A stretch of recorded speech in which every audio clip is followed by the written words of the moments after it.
बुढ़ा मो बाथरूम जाइथिबा बेले से बुढ़ा मते धरी जबरदस्ती मो इज्जत लुटि नेला।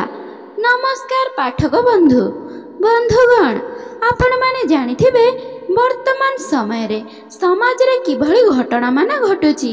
प्रतिदिन आपण माने खबर कागज रे एभली अनेक खबर देखिथिबे, हेले आजी मु आपण माने को जे खबर देबाकू जाउची ताहा सुनिले आपण माने आश्चर्य हेबे।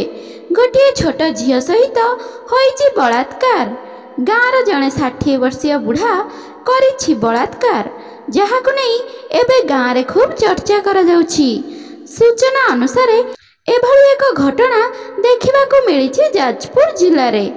सेठारे गोटे 4-5 वर्षर झियो सहित एभली घटना घटिछि, जहाकू सुनी समस्ते आश्चर्य होई जाइछन्ति। छोट झियोटी तार भौणी सहित घरे एकुटिया रहिथिला। तार बापा माँ बाहर को काम करने को जाइथिले। एही समय रे तार भौणी बाहर को जाइथिला। सेही ग्रामर आदिया बेहेरा नामक जड़े बुढ़ा लोक घर भीतर को प्रवेश करिथिला। झियोटी सहित जोर जबरदस्ती करिथिला। झियोटी जेतेबेले जोर चित्कार करिथिला, तार भौणी और गाँ लोके दौड़ी आसिथिले। एही समय रे बुढ़ाटी कबाट खोली निज घर आड़ को दौड़ी दौड़ी चली जाइथिला। एहा परे मध्य आदिया बेहेरा तांको सहित खराब व्यवहार करिछि।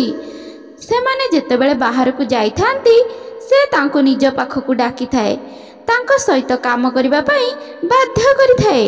गतकाली झियोटी निज परिवार सहित जाई थाना रे एक लिखित अभियोग करिछि। तांको अभियोग अनुसार पुलिस एबे तदंत आरंभ करिछि।